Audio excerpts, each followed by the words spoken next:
Welcome back to Screenfish Radio. I am so glad you could join us this day, which sounds so official to say it that way. Join us this day.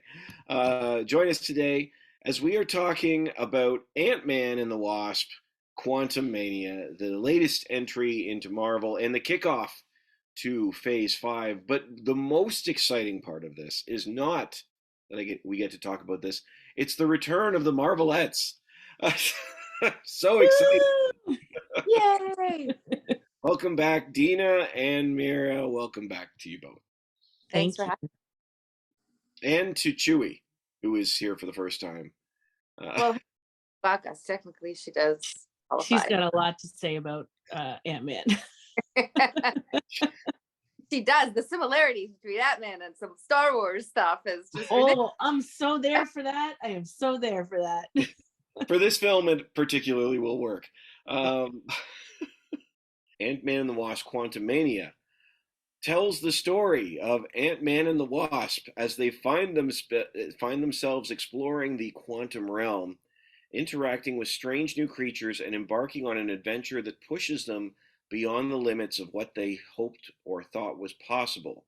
However, lurking in the background is the evil madman Kang, who is threatening to take over time and space.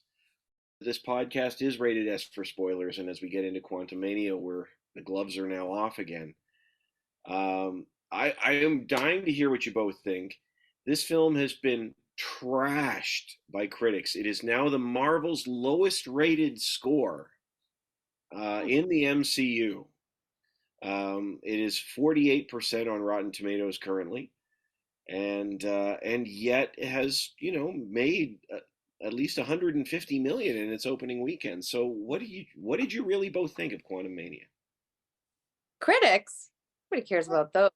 It's the people. Look at the people's score, Steve. Look, you're falling for it. You're falling for it. No, but if you want to look at the people's score?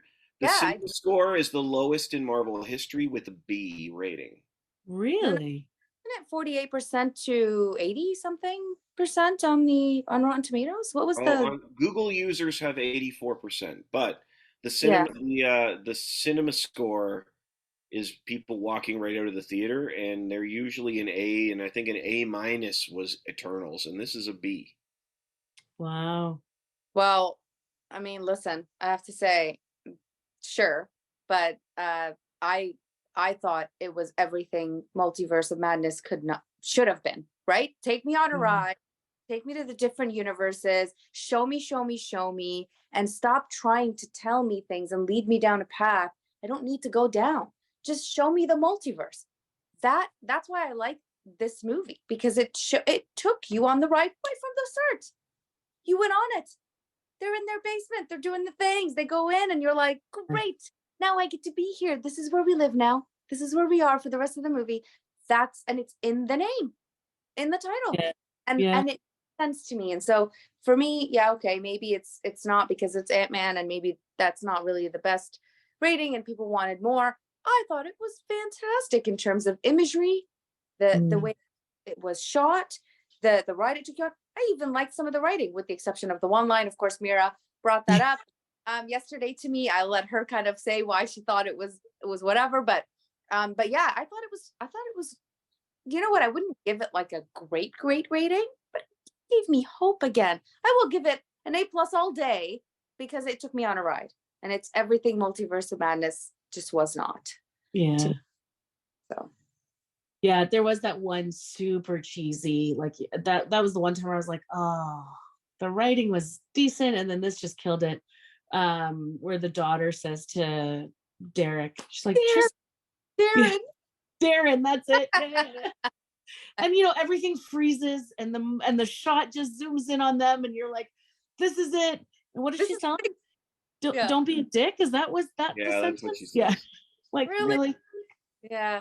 But I have to tell you, the highlight of the movie, Steve, Darren. Put that Darren MODOK, put him in everything, please. That scene where he was getting made, and then it just shows like his little body, and his like little. I was dying. He made it for me, and that's not really the origin story of MODOK, and they just kind of created that for Quantumania, and I'm here for it. Like, injected into my veins. I'm good. But that was so fun. I thought he was, and his face is all hilarious, massive. Yeah. The way that they tied that in, I thought that was really well done because it was so unexpected. He was kind of like funny and idiot. It's a combination of things that I wanted more of it because every time he was in the scene, I was dying laughing. He was so funny. But yeah. He wouldn't respond unless you called him by his name. Like, he wouldn't respond to Darren. See, I admit I have a conflicted feeling about this, and it's not the fault of the film. Yeah. Because a friend of mine, he knows who he is, said to me, well, you know MODOK is Darren, right? And I'm like, what? And this was like a week before I saw the movie. Yeah. Oh, okay. And I'm like, yeah. I didn't know that, but I didn't know that. And they're like, oh, everybody's saying that on the internet. I'm like, I'm not reading spoilers, and I hope you're wrong, because this person has. So I said to them after, they're like, and I said to them, I'm like, you killed that for me. Yeah. It was so the second she said at the age of 8, I was killed by him, or a man dressed as a bug tried to kill me. I'm like, crap, he's right. Yeah. And then when his face showed up, I was like, oh, you took the fun out of the air for me. Yeah. So it's not the fault of the film there. Just got a spoiler, which is brutal. Never. Yeah. But they hadn't even seen the movie. They were just going off the internet pieces. Yeah. Did you notice though, so Dina and I saw it together just yesterday, and like a couple times I leaned over and I was like, this is so Star Wars. Like there were so many moments. So a lot of the the creativity of all the creatures and critters in the quantum verse was definitely like feeling a bit Star Warsy. But that scene at the end with basically his version of the stormtroopers, right, all lined up in the ships, like that felt really Star Wars. And then I felt the mashup with Serenity, like the Firefly film. Oh yeah, you bring that up. Right, with the True Believer. So do you remember he was called the Operative, I think, in Serenity. And when him and Mal are fighting kind of near the end, if you haven't seen Serenity or Firefly, fantastic, go watch it. But he's because he's such a believer in his perspective, the Operative says, just know that you could have avoided all this. You could have made different choices. This didn't have to end this way. And then, of course, it doesn't actually end that way. And it felt the same thing in that fight between Kang and Scott at the end. You could have gone home. You could have been with your family. You didn't. This could have felt like it never happened to you, but that's not what you chose. Like something about that just like immediately brought up Serenity to me. And again, that connection to like just this true believer that is so immersed in their perspective that they only see the one, like this is it, this is the truth and the only truth. And that fuels their behavior, as abhorrent as it might be. Yeah, I agree. I think it was a solid ride, and I think it was very Star Warsy in a number of ways. Yeah, I love that part about it. My fear, and I will say, I enjoyed it. Is it their best? No. Is it their worst? No. No. God, no. This is why I say it's backlash. The rating's so bad, because it's not that bad. It was fun. My fear is that Marvel is going to think now that they have to be big all the time. And I'm saying that not thinking ahead to what the other projects are. I just don't want them to think that, because the reason that we enjoyed the films before was because we cared about the people. Yeah. And that requires writing and character development. Yeah. I mean, the big payoffs are fun, and And I think this is something else you said, Dina, earlier on. You said, we had Thanos all the time. Thanos appeared on screen maybe 3 times before Phase 3, maybe twice, and 0 times in Phase 1 until after the first film. He was a post-credit scene in the first Avengers. So it's not like they were like Thanos all day. But that one clip of him was so powerful. those two initial clips were so powerful, and they changed the color, whatever. I mean, there were some things that had to change from 2012 on, but that still tied you into it, right? And you became invested. I think if done right, and I don't know why the ratings are the way they are, and if they gave Thor better ratings or they gave Multiverse of Madness better ratings, that I just give up and quit on all critics and all people walking out of the theater, because I don't know what they were watching in there. I think that this movie, the way they set up Cassie, this is a perfect example of setting up a character in a good way. They didn't shove her down your throat. You immediately fell in love with her because she had these little, with the one line as an exception, but she had this little, felt invested in this like girl who was trying to build something, and she was, you know, reading up on stuff and using science and technology, and then she was alive, but everybody else was blipped, so she was trying to bring people back. So I think you got tied into her more than I did with Multiverse of Madness, which I was like, okay, America Chavez, great, welcome to the MCU. I'm happy you're here. I don't care about the things. You only exist here to me, which is that Wanda wants her kids and that you are the only way for her to get it. That's what hated you. With Cassie, she's going to be part of a whole Young Avenger. She's got a whole path, but she's got, you know, she has her suit. She's learning how to kind of jump and jump and punch and whatever. Like you got invested in her more than the relationship between Doctor Strange, who knew her for a half a second, and her father. Yeah. It doesn't, I don't know, this is my take, but I was more invested in Cassie than America Chavez. So I don't care if you come for me on the internet, do it, but that's my take. Well, I think all of us agree that was a bad movie. Yeah. It's not just that relationship. It plays out better on Disney Plus. I rewatched it with Anders, and I enjoyed it a little more the second time, but it's not good. No. Yeah. I agree with what you're saying here.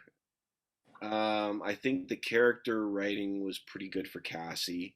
Yeah. You tend to think that the Ant-Man franchise, I agree with you, Mira, it's just not one of my favorite franchises. Yeah. I love Paul Rudd all day. Oh, yeah. Right, he's sad, but it just... Paul Rudd in dose? What can we say? Paul Rudd in doses? Like, maybe that's the thing. I love when Paul Rudd is in something, but I don't need a whole Paul Rudd thing. Yeah.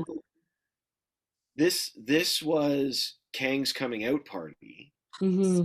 I loved Kang in this. And I thought to myself, okay, when this is done and we pull back, even though this rating is low, I think this will be one of those films that we look back and say, whether or not I liked it, that was an important film in this story. Yep. Yeah. And I see them taking a similar approach than what they did with Thanos in terms of tracking their big bad. And building, Sorry, the big bad would kill. I mean, Thanos is nothing compared. I was telling you this last night, Mira. Thanos is nothing compared to Kang. Yeah. This is bad. I mean, we've been talking about kind of levity and how they're balancing grief with levity. There are some pieces that are subtle and I just found hilarious. So, like, for example, I didn't know that Bill Murray was in the movie. That was an unexpected surprise. You're like, what? They've downplayed him in the marketing because of reasons. Okay. They're not big. They're reasons that are being dealt with. Okay. Because of reasons. I'll have to follow up on that after. I did not know.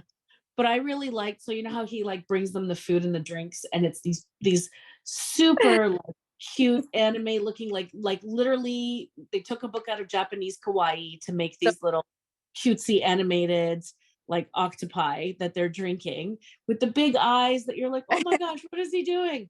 And then when the fight breaks out and they large them and suddenly it's like ginormous, and I'm like, oh, now revenge is gonna I love that too, because it's so angry. It looks so cute in the cup, and then all of a sudden it became big and angry, and it was just like. But I did kind of hear something that was fun. It's like, why didn't they just make the vibranium enlarged or bigger, and then just that's it? Like you have now a whole bunch of vibranium. Like they did everything else. They threw everything else at the things, and it's like, come on. But like I said, then we wouldn't have a movie, because it's like, you could end something in 2 seconds and then it's logic, but no movie. This is going to turn into that Titanic debate about could they both fit on the door, right? Which they've solved scientifically. That's correct. Because Yes. James Cameron is sick of asking the question, he scientifically solved the Years and years later, this is Yeah. now. No, but actually, it's funny. James Cameron came out. Did you see this, Steve? And said that he relates to Thanos. That Thanos was right. I saw that. Did you see that? Really? That I just saw that today. I'm like, I don't know what that. What does this mean? Even. What? Yeah, As he said in, like, population Listen, control is the answer for the future? I hope You that want to wasn't. talk about James Cameron and you want to talk about Thanos, and you're going to have a very interesting conversation. Oh, yeah. I just came back to it now. I remembered when we were talking about Titanic. So It's yeah, true. really interesting. You know what I will also say to throw in this conversation is that Quantumania, and I wrote this in my review of it, is the film that Strange World could have been. I don't know if you saw Strange World. It's on Disney Plus now. I saw it in theaters, and that movie was meh. And I'm like, not everything's going to be gold with animation, but I'll tell you, like, they had a blank palette to do anything they wanted, and I thought, sure. But this world looked gorgeous. Looked gorgeous. I thought it was beautiful, and the creatures were creative. Yeah. And they had all sorts of unique things, and I thought, I am interested in this tiny infinite universe. Yeah.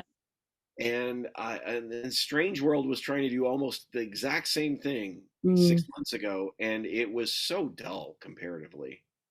Yeah. Yeah. It reminded me a bit too of the Avengers, the What If series on Disney Plus too, right? Yeah. I have a question. I have a question about Kang. So, interestingly, with the Michelle Pfeiffer kind of backstory, does Kang have no powers on his own, and it was only that weird time sphere thing? Because he was helpless until she, like, restarted it, right? And then they plugged it into his vessel, which then gave him his suit, and his power seemed to have all come from the suit. But that seems wrong, but that was the impression I got. He's more of a Dina. I'm sorry, Dina. I'm speaking first because you will know the answer, I guess. But I think he's more of a tech guy. Like it's his super technology and knowledge as opposed to power. Is that correct? Yeah, and time control too, right? So he sees all, he knows the time. So everything that led up, even in Loki and in He Who Remains, which is just one variant of Kang, he sets up everything from the beginning. He sees everything to the end. Right. So what happens is he brings characters on the ride for the storyline that he drafts himself. Right. Say, okay, these two, I want these two as part of it, the journey. And then he knows, right? Even when you saw Loki, he says, you can choose, there's two options, right? You can kill me, you can do this, and I'll see you soon, and all this stuff, because everything is already written. But so it's innate or inherent in him to be able to see all of the possible futures as they're written. Well, he's the conqueror of worlds, right? So if you look at Galactus, who kind of like consumes planets and whatever, like Kang is a conqueror of worlds, but he has different variations of himself. And I think there's in Loki, they did a good job of like kind of trying to explain how there was the three circles, like the three timelines. And then he came in and said, oh, it's the one infinite timeline that goes, and then all the different Kangs disagreed. And so they fought each other and there was hostility. And that's how this war erupts. And he gets exiled into the Quantumania world. This is the theory that this is what happens in the storyline. I don't know where they're going to take it in the movies, but there's the disagreement around, okay, the timeline and all this stuff. And so he gets exiled. The rumor is that he's the most powerful variant of Kang's, which is why they killed him, because otherwise, when you exile this person, you could just exile all the other. There's millions of them. They're all the same. Yeah. But yeah, no, I think he's the time component of it, and with the AVA and everything that happened in Loki #2 is going to be wild, of the start of how this whole all of this happened with Timely, right? And Timely Marvel used to be called Timely, and so they're tying all this stuff together. so beautifully that I can't wait for Loki #2. But yeah, so Kang is really is one of the most powerful because there's so many of him, and come Secret Wars, we're going to find just how many there are of many other variants of everybody, and bringing from everywhere. So it'll be the different Spider-Mans, and it'll be everyone coming to defeat. That will be cool. I mean, I don't know what they're going to do. The Russo brothers will direct it, hopefully. Yeah. No, they're not. I thought they said they are. No. It's I believe it's the guy who's done Shang-Chi. You can look it up. I could be wrong, but I believe that the Russos are not in the equation. They have said no. Interesting. Well, I'm annoyed now. Anyway. She's lost all hope. No. Secret Wars. Let's see what they say. Was it in an interview? Yeah. Just shattered. All right. Carry on. Thanks, Steve. Remember when I asked you to restore my hope? I give hope and I take it away. Yeah. That one, didn't I? Yeah. Never say never. It's not happening for a few years. I still believe that there's time. There's hope. Bob is back. Bob Iger's back. He'll make it happen. One thing that I hope that they do with Kang, and I know that there's a billion of them, so it's not even necessarily possible to do this, but the reason Thanos stuck wasn't that he was super powerful. It was that we understood his reasons. And that was something about this film I didn't get. I felt like if he's just going to be a big bad who does big bad things, I'm not particularly interested in that. I would like to know why he is doing big bad things. But they started to introduce that, didn't they? Like that whole, Scott and his thing at the end. Oh, but he said he had to get out because if he didn't, then the alternative to him was worse than him, and right, like started to create that narrative. They said that in Loki. Is that if I go, there'll be another, because there's this war. Oh, excuse me. Because there's this war and yada yada yada. But I would like, personally, I would like a little more than he wants to rule everything. I just like a little more. I would like a reason. He wants to fix what is broken, you see. This is, again, there's this tie-in. We're going to fall in love with him. We're going to relate to him as we go on this journey, just like we did with, some people think Thanos was right. Because you become James Cameron. Yeah, the one guy. But you become invested in that villain's kind of history journey of why they got to where they got to. Because it's not just, I'm trying to destroy the world.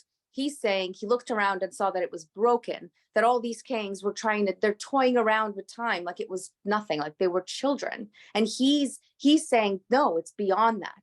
We can build on something better. We can actually, build been broken. And so he goes and destroys because he wants to rebuild, because what he's destroying is what was built by another Kang. And it's a weird, I know it sounds crazy, but I think eventually if they tell the story right, we'll end up saying, oh man, like he's right.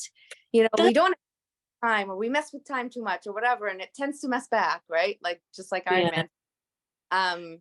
But yeah, I don't know. That'll be an interesting theme to explore, if the only way to progress is to have to tear down what was done previously in order to build from scratch again. Yeah. And I have faith that they're going to do that. I'm just saying that I haven't got that yet. And no. But in this movie, they were supposed to show you that he's sort of a madman, and there's many of them. Be scared.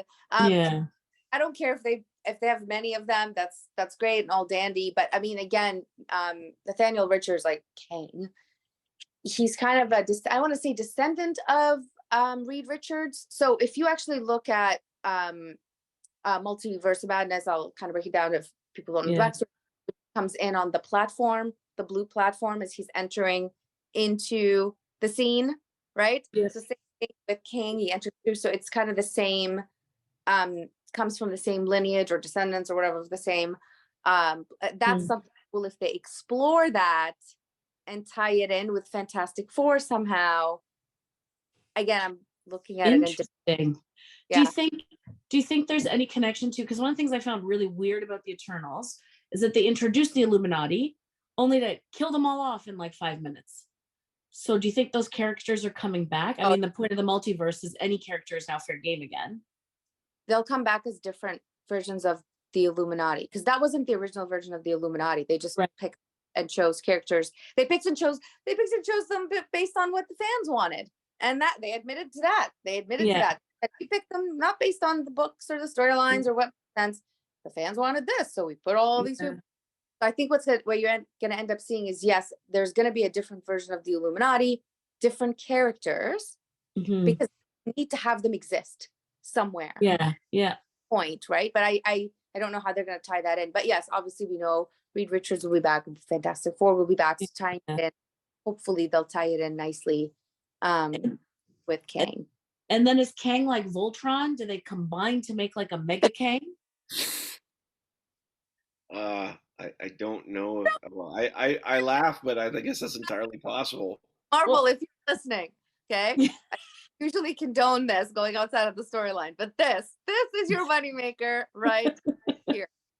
Do it. You've built a tower of Ant-Mans in this movie. Right? Right? Yeah.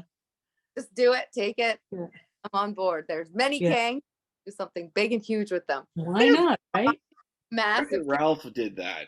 I don't need to do it again. Wreck-It Ralph did that. That's funny. I did also find like there were just so many little funny moments. I also really like the possibilities and like how they talk to each other, and the Baskin Robbins guy. Like, oh, I love it. Yeah, this film was the redemption of Baskin Robbins. That's really what it was. I don't know what they paid to be back in this, but Baskin Robbins are heroes.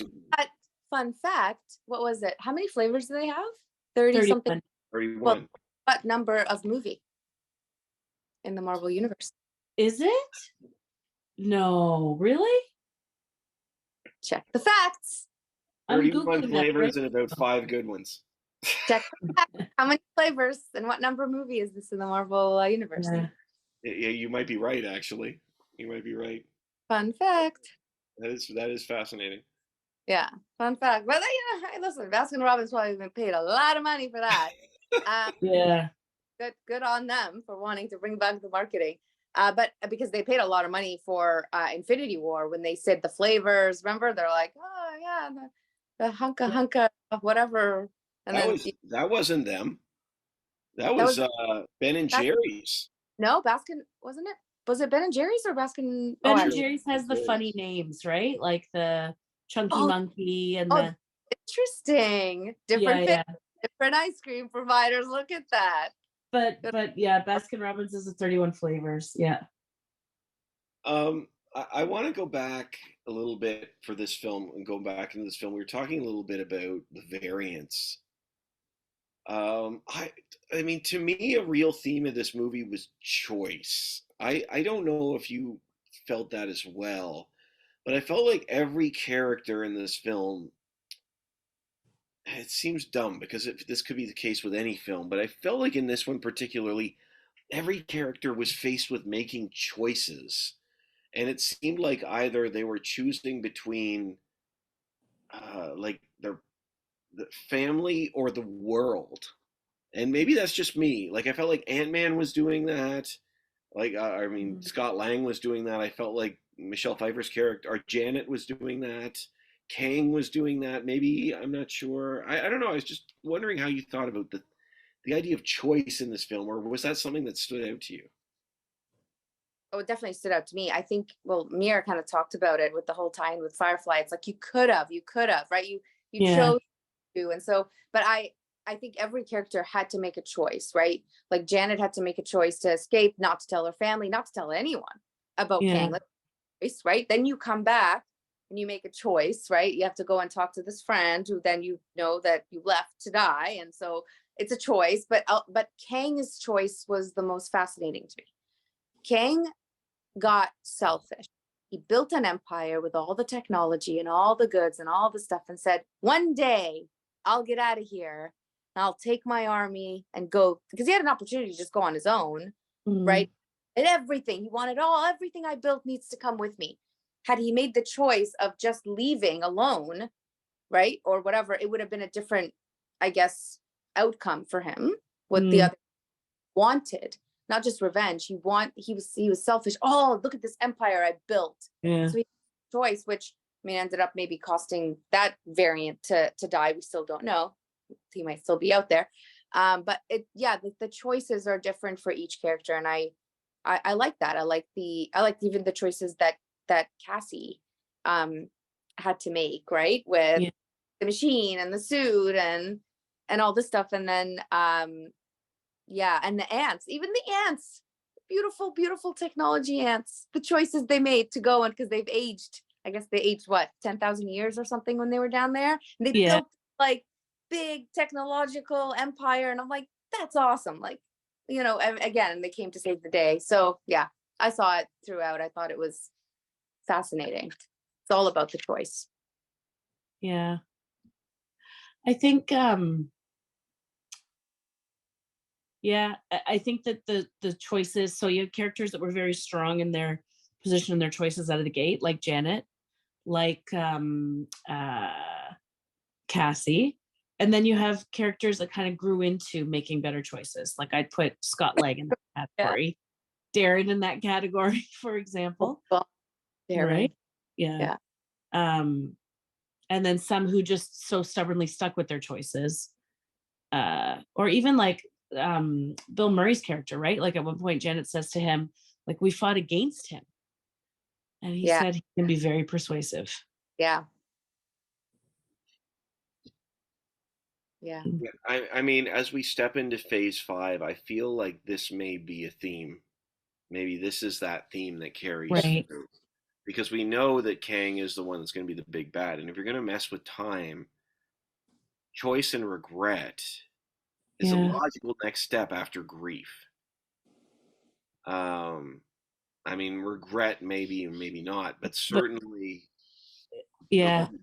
I was going to say, is it regret, or is it the grit to just try something else? Maybe I see, this was so interesting to me because I was like, it felt like everybody's trying to choose. In some ways, this film felt like Marvel's version of the trolley car paradox to me. I don't know if you know what you both know what I'm talking about with the trolley car. Oh, I don't. Okay, the trolley car problem in its simplest is that you're driving a trolley car, and it's running down the hill, and there's a gap or there's a break in the road, and you can either, correct me if I'm wrong, Mira, but you can either hit one person that you care about or 40 people that are on the other side. So you can't stop the trolley cart. You have to choose. Yeah. Is that accurate? Yeah, that's a good summary of it. So the idea is, like, do you save the one because they're important to you, or do you sacrifice what's important to you to save the many? And those are your two choices. Yeah. That's the only, I haven't heard of that particular one, but yeah, there's many examples of like, would you choose the one over the many? Yeah. Good. Especially if that one is your family member, somebody close to you. Right. Yeah. So and that seems to keep popping up in this film, like over and over again to me. I mean, we saw it with Scott and Cassie for sure. Yeah. But also Janet has to make that choice. Yeah. You know, she's gonna help this guy, but then he's gonna take over the universe, and she but can. That's different because she sacrifices herself. Like, I think that's a different choice than sacrificing somebody that you love. Like, but right? She sacrifices her ability to go back to the people that she loves. I remember when he said to her, "I'll get you back to your daughter now. Like, let's go," and she didn't, and that's why she never brought it up to Hope. She never talked about it. And when he brought it up, right, like, oh, like you could have gone back, or you could have, I think Bill Murray was like, oh, you don't know anything about your mom or whatever. There's secrets. She did make a sacrifice. It wasn't like a, do you want to kill your daughter, or do you want? It was more of her again. Ended up working out because the blip, and they found her, or whatever. But that's beyond. He gave her that choice, and she did make say like, no, I will save the world instead. She did, but don't you feel like, I feel like anyways, that when, like, if I was in that position then I feel like the sacrifice, the person I'm hurting the most is myself. And I'm much more willing to make a choice that hurts me than hurts somebody that I love. Right? Like, You mean if I had to pick. Back, like they don't know that that choice is on the table. That only she. Yes, but also in her mind, she's like, Hope, and Michael Douglas's character, like, they will survive, they will get by, they will have a full life without me. I will miss them. I will miss getting to be part of that. And that's gut-wrenching and heartbreaking for me, but I'm not cutting their lives short or giving them misery for the next forever. The only person that's going to be miserable out of this is me, which is why I can choose it, because I'm not causing misery to others, right? Because you can go back, and they don't know that you have the choice to come back, which is what I said. Then the regret kicks in when you go. How did you not choose us? Well, I lost time. I could have done this sooner. Like now, I tell the people I love that I had a choice to be back years ago, and I made not to. And this is, I think, the nice theme that, like, Steve, I hope that that's what they go with, because it's nice, actually, if they can tell the story right. But it is, it's like, if you mess with time and you get what you want, and then you have that regret and you have to go back, and how do you deal with that? What choices do you make that are different? I think that's nice. The choice is the theme. See, it's interesting to me, though, we talk about Janet's choice, because Scott kind of goes the opposite way. Mm-hmm. Because, which I think is Scott and Cassie, I think Cassie's got an interesting dynamic, because Marvel is trying desperately, I think, to ground, you mentioned about justice before, Mira. They're trying to ground the films in some form of reality. Mm. And he's talking about how he's an Avenger. Cassie's talking about saving the homeless. Yeah. But for him, like, she keeps saying, let's help these people. He's saying, I want to help you. Yeah. Which is very interesting, because Janet makes the opposite choice. Now, eventually Scott makes that choice, but only because Cassie's going along with it. Mm-hmm. If he doesn't have, if Cassie doesn't go along with it, it's Cassie, right? That's her name. Yeah. Catherine Newton playing Cassie. Yeah. But if Cassie's not going along with it, he's not going along with it. I don't think. Yeah. His concern is only her, because he lost the time in the blip. Mm. Facts. That's true. Yeah. But I feel like the film judges him for it, which I appreciated. But I think that was very interesting, because the film doesn't make him look like the smart guy. I think they make Janet look somewhat wise for her decision. I mean, correct me if I'm wrong, but all that time where Scott is saying, let's just go, he's the one that looks like the jerk. Yeah, but I think, like, to me, there was no perfect character. Do you know what I mean? Like, if you watch, Iron Man was an anti-hero. Captain America was supposed to be like the perfect altruistic one, but like there is nobody that you're like, this is fulsomely who I want to aspire to be, or kind of hitch a ride on their star with. They were all flawed and human and struggled, right? Which I actually think is beautiful, and again connects it into that justice piece, right? That we've all got choices to make. They're not always great choices. There are pros and cons in all sorts of directions, but what you choose matters. It makes a difference, and it changes the next step. I like that point. I like that you said that, because I feel like that is very key to this film. It affects the next step. Yeah. It affects the next step. That's a great point, and I think that we don't always think about our choices that way. We make bad choices. I made bad choices. We all make bad choices. And sometimes we only think one step ahead, as opposed to the ripple effects of those things. Yeah. But I think even when Cassie says, "Oh my God, I'm sorry, I made a mistake," and he says, "I'm here because of all the mistakes I've made," so that it's okay. And so I think your point, you have to make the mistakes that get you to the next thing, that make you who you are. And with Scott, he made all these mistakes. He was in jail. He's like, oh, it's my, fourth time, whatever. This is your third time, like making a joke, but and became an Avenger regardless. Like, he saved the world in his view, and he became, all these mistakes led to him being that. And so I think it's all about the next step. And when he said that to her, it really kind of resonated, because it was kind of sweet. Like, kids are always going to mess up, and they're going to come to their parents and say, I messed up, I don't know what to do, my life's over, all this stuff. And then for your parents to say, I'm here because I made all these mistakes and I messed up, and so it's okay. I think that was a nice message. Yeah. That it all leads to the next thing, even though it's a bad thing. Yeah, that's a good point. That's a good point. We tend to think of, I mean, there's always a chance to go back too, as we saw with MODOK. Anyway, I know you all love MODOK. Patton Oswalt has ruined MODOK for me, because he's so good as MODOK. That's what I'm saying to you. We have to look at it as an isolated, it's just part of the fun. Because even this is not the way, and I hope people don't come out of it thinking this is the real MODOK or this is how it is. This is just part of the storyline. They needed to fit it in, and tie up the loose ends, right, of him being left in the quantum, like in the quantum realm, and they show the back, like they go back a bit. So I get it. They need to tie up that loose end, but I love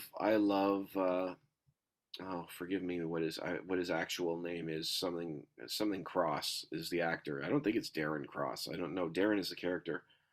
I love him. Pardon? I like that character a lot. The actor. Yeah, he's phenomenal. I thought I knew that it was tying up a loose end. I was like, okay. But I would have been just as fine as if they made him, if Kang had just made MODOK. Yeah. But I know it's his own thing. But the MODOK series on Disney Plus is phenomenal, or Hulu. Oh yeah. Oh yeah, it's hilarious. It is so funny. He's just a guy who wants his kids back. It's so good. Anyway, I know it's separate. Yeah. I would not complain if he showed up in Secret Wars. Oh my God, absolutely. That would be, I'm expecting everybody and his kids showing up. Wanda's kids showing up. Everyone. If Howard the Duck could show up in Endgame, I'm pretty sure they can find a way to make him show up in Guardians of the Galaxy. So yeah.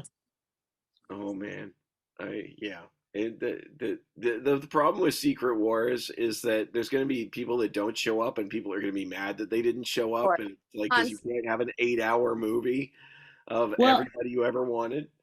Because again, this is what they set us up for, right? They did it in Endgame, and so now you're like, ooh, do it bigger. They can do this again, right? Yeah. It has to be bigger for Secret Wars though to land. Yeah. Like it can't just be a few of the characters you met in this phase. It has to be bigger. Like, they have to bring back Robert Downey Jr. for this. As a different no. They're saying that variant of Kang. Oh, I don't care what they're saying now. I'm saying if they really want to please the fans, they did it for Doctor Strange, then this is the way to please it. If Marvel, if you're listening. They're always listening. That right? Algorithm. Yeah. I have the algorithm. Yeah. We need a Kang Voltron and we need a Wreck-It Ralph Kang. That would solve the problem right there. Do it. Yeah. Let's write our own. We'll write our own, pitch it to Kevin. Kev. He's usually at the brunch place I go to. I know you two are tight. This is why, like, Kev hasn't sent me my own custom hat, but I'm waiting. It got lost in the mail. No, it's fine. Hopeful. Phenomenal. Well, to you both, I mean, I'm about ready to wrap it up here. Is there anything else you want to say about Quantumania before we do? before we get to screen it or skip it, anything else that we haven't talked about that you want to talk about? Look out for Kang, man. He's coming. Many of them. They coming. The Kangs. Yeah. So They excited. coming. Yeah. Kang be coming.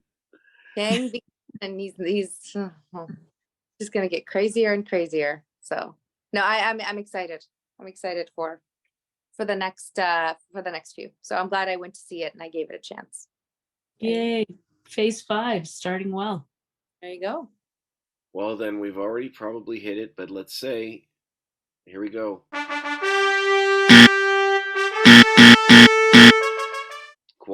Ant-Man and the Wasp: Quantumania. Screen it or skip it. Screen it. Screen it. And it's so beautifully shot. Do it 3D. Nice. Yeah. Yeah. We saw it in 3D and I would recommend that too. Like it's just so visually needs a big screen and something a little extra. Yeah. Yeah, I'll give it to it. I didn't come out of it with my fist held high saying that was the high point of Marvel. It's fun. I enjoyed. I went for my ride. I had a blast. Right.